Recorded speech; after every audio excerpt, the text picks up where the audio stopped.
cheer when I walked in, and it was like, how'd you love the movie? Everyone loved it. So tell me, what drew you to this project in this film?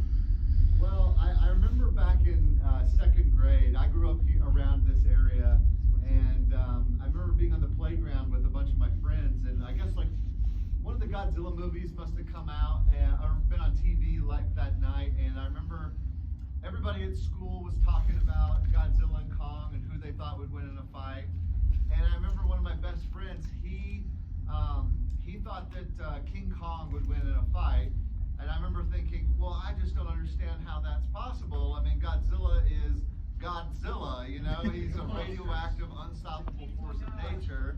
And I thought, you know, like, ever since then, it was like, it's so funny because you can't convince somebody that they're wrong when they really believe that. But all you can do, if you have a chance, is make a $200 million movie for you. And so here we are right now. And so I got my chance to win an argument with a second grader. So long time coming. So obviously, who even knows how many King Kong and separately Godzilla movies there are out there? I mean, so many. Everyone loves them. Yes, you'll probably know. Talk me through how you worked around past characterization, past storylines, and used those, or had to navigate around them for this movie.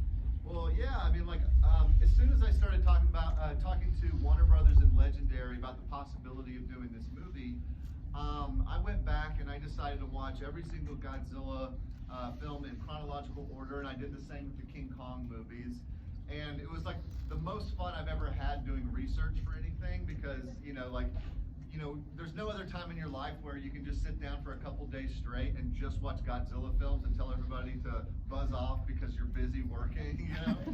And that was really beneficial to me because a lot of the, especially the Showa era Godzilla films, the 50s through the late 70s, those Godzilla movies were the ones that I remember the most on TV growing up, and they're always playing on daytime TV before I was even in kindergarten. And a lot of those I hadn't seen since then, and so when I was doing this watch through, it was almost like I was getting flashbacks to the way I was perceiving the movie then, and that was so important to be able to remember those experiences for me going into this, because, you know, I felt like for me as a filmmaker, I needed to really be in touch with that sense of, like, you know, how you experience these movies as a child, you know? And so that's what I wanted to get back to, and you know, and that was like the most important thing to me in terms of, you know, I wanted a film that, you know, plays for adults and, you know, older Godzilla fans as well, but for me it's like, you can only really do that if you really hit, you know, what it means to, you know, experience these things as a kid. So we just discovered that this entire movie is just to fulfill your second grade dream of who the winner is. So talk us through how you decided the winner, how you decided to portray a winner in this, because obviously you can't kill off one of them and end everything for everyone. So how did that process go? Yeah, that's a good question because, you know, like I said, I just strongly believe that Godzilla would win in a fight, but like at the same time, I love King Kong as well. I just felt like he wouldn't beat Godzilla in a fight. But so it was really clear to me though that, you know, when it came to this film, that we were going to have pretty much equal people on Godzilla's side and on Kong's side, and everybody needed to leave feeling fulfilled. So in a lot of ways, I mean, I kind of always looked at the film as that, you know, Godzilla won the fight, but Godzilla won the fight, but Kong won the film. And I looked at Kong's victory as being more like a Rocky victory, you know. You know, it's more about him not giving up, and you know, so that was one of those things where, you know, you're doing one of these types of movies and you do all these different versions of the script. There's like a million different evolutions along the way.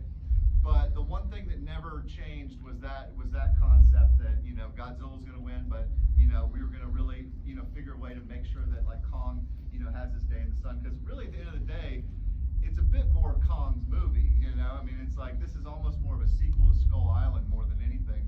And he's the protagonist, and he kind of gets a lot of the coolest moments. I mean, the aircraft carrier shot where he lands that fucking, oh, excuse me for all the kids, he lands that punch. He lands that punch, you know, it's just like, that's such a like huge moment, you know. And I remember whenever the trailer was released and the people started started filming their internet reactions. They would film themselves watching the trailer, and just seeing people just jump out of their chairs in that moment was just so exciting. And I was just like, oh man, like I just can't wait to watch this with the crowd. Absolutely, absolutely. So I want to turn it over to you all. Does anyone have any questions? Lots of hands. Okay, I saw this one go up first. This not top row, but second one down. You, blue shirt. Yeah, we'll go with you. I had a question about the animation. How long did it take, and how did you come up with how it was gonna happen? Yeah, well, I've been on this movie since about 2017. That's when the writing process started. We went into pre-production in January of 2018, and we started shooting around, I guess it was October 2018. And so I would say like the animation process started around probably February or March. What we did is we just did rudimentary animation. So it starts out as like, it kind of looks like a PlayStation 1 cutscene sort of, is what the animation looks like, but it gives you an idea of the flow and the vibe of it, and you can edit it and put music together. And we started with the ocean battle sequence because that was the most fleshed out thing in the script and we knew wouldn't change. And so as we were shooting the film, we were concurrently developing a lot of the animation at that level. And then when we were done, the animation became, it was more crystallized what we needed because we were able to put an edit together. But because we didn't have a lot of the animation done, the initial edit of the film is a lot of just black cards that have text on it that says Godzilla does something here or Kong does something here. And then that became a discussion point, but we knew sort of where those things would be slated. We knew the pacing of the film, and that just helps you kind of build that from there. And then, and the way that it works when you're working with CGI is that it's just one step at a time, and each time you go to the next phase, it gets more and more detailed until you're in the final phase where you have full, emotional kind of reactions from the monsters, the interaction between their fur, sparks, explosions, smoke, and all those things are kind of added last. And, but it's just a process of just building, and, and it took, a couple years to do. Okay, sir, 2 rows behind this young lady. Yes. Are you terrified of Ryan George tearing this film apart in a couple of days? Wait, who's that? Pitch meeting and Screen Rant. You know what? I am looking forward to him doing that, man. I love Screen Rants and pitch meetings. I've been talking about this all week. I was like, I cannot wait for him to do one of these. Me and my family, we were watching a lot of the old ones leading up to this, and because I don't think he's mean-spirited when he does it. And you know what? This movie has a lot of ridiculous plot stuff in it, and it's going to be a field day for him. I'm just curious where he's going to say barely an inconvenience. When he pours it over the computer. So I'm going to go ahead and bet right now. I don't know if you guys know what we're talking about, but you'll have to look it up. He's pitch meetings on Screen Rant's YouTube. I'm hoping that the barely the inconvenience is how they got Kong on the boat, but we don't show it. I don't know. We'll see. Sir, the flag. Alright, so I know Toho is extremely finicky with their rights for their characters. Yeah. And Mechagodzilla was in Ready Player One. Right. Had y'all already planned to have him in this movie? Well, weirdly, we were in the design phase. This was early 2018, I think. And I think we had just started concept art on Mechagodzilla for this film.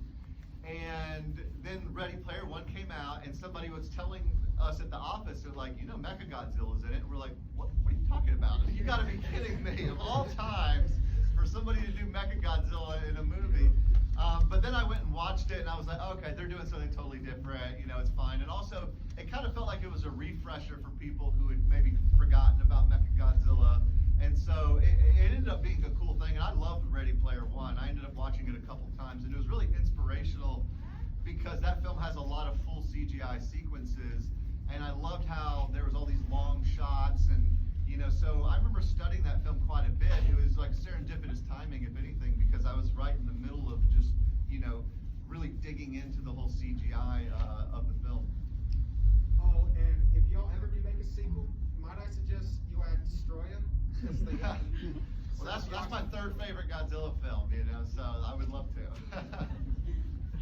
Okay, let's go here, black Yeah. Yeah. Okay. I wanted to know real quick if when Kong drops the axe, does that count as a submission? And what exactly did they do when they destroyed the link? Did that destroy the power or the AI more?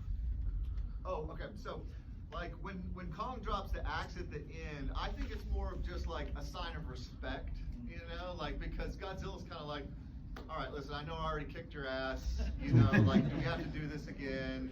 But you got that thing, and I don't like that thing that you're holding there. And Kong's like, well, you know, maybe I could use this to kill you, but you did already beat me, so he drops it. So it's more of that kind of thing is the way that I perceived it. Yes. I think Godzilla kind of looks like he has a smile on his face during that moment. Yeah. And Godzilla, the whole movie, my impression of it is that, and I think it's worth watching it again from this perspective. Like to me, Godzilla kind of knows, I think, deep down that Kong is a good guy. They're just two alpha creatures, you know? And so, like, I think even like the ship battle, if you really look at it, you know, aside from the fact that Godzilla's like killing I don't know how many people during that scene, he's just having a good time, you know? He's just like, he's just playing with Kong. He knows that Kong can't beat him, you know? And he kind of is just like, you know, at the end of it, he sees Kong is just like laying on the thing, and he's just like, all right, we're done here. All right, you can go along. But the thing that you talking about with the whiskey, Yeah. where they pour in the thing, that was more just like, it just kind of deactivates the spinning device on his tail for a second. And to be honest with you, we just needed something for them to do. And it was like, all right, they've gone this whole movie. They can't just like get there and just see this stuff happen. We got to give them something. And, you know, and it's like, nobody really cares what they're doing, to be honest, you know, but like, you know, we had to give them a little bit there.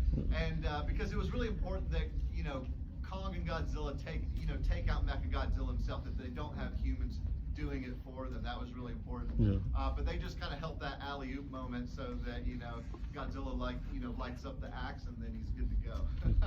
Can I do? Okay, probably have time for like one or two more questions. I'm gonna go back corner because I saw your hand really early. The question about is about the plot. I'm still like moved, but I'm still confused. What gave you the idea to add Mechagodzilla to the story between Godzilla versus Kong?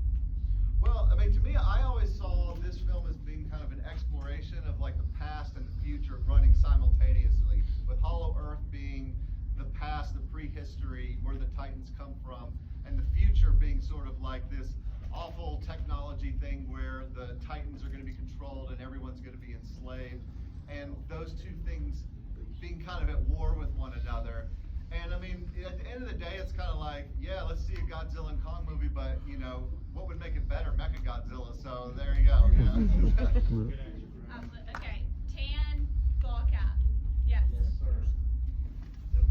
So, what was it like when you were doing Mechagodzilla's design throughout that film? That was like one of the most exciting parts for me because, you know, all the other directors who did the recent Godzilla and King Kong movies, they got to have their hand really at developing, you know, a new version of Godzilla, a new version of Kong. Mike Doherty, who did the last one, he got to do, you know, Ghidorah and Rodan and Mothra. So they all got to develop these new things. And for me, Mechagodzilla was that thing, you know, because I wanted Kong and Godzilla to basically be the same that we had seen them before. And so I was really excited to put a new stamp on it. And so what we did is we went to about 3 different concept artist companies, and they just gave us tons of designs. We had an entire room at the office, and at one point we had it the floor to ceiling covered with just concept art possibilities for Mechagodzilla. And it was Legacy, I think it's called Legacy Effects, and it's Stan Winston's old company, or his company after he died. And they developed this version, and honestly, they had it in the first pass. And you know, for me, it was like, you know, there was never another design that I looked at that was even close to this one, because this one just felt right away. And honestly, like the first pass they had on it was, the only thing that's different than what you see here is I think we kind of slimmed down his like legs just a little bit, and he used to have a bit more of a tank metal exterior as opposed to the shiny, but I was like, we gotta give, I mean, it's Mechagodzilla, you gotta give him that kind of classic, you know, knight in shining armor kind of, you know, vibe to it, and so we went with that. Well, ladies and gentlemen, unfortunately, we do not have any more time, but thank y'all so much. Let's give it up one more time.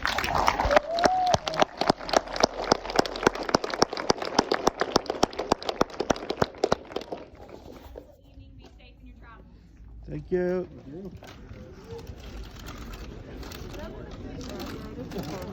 Thank you.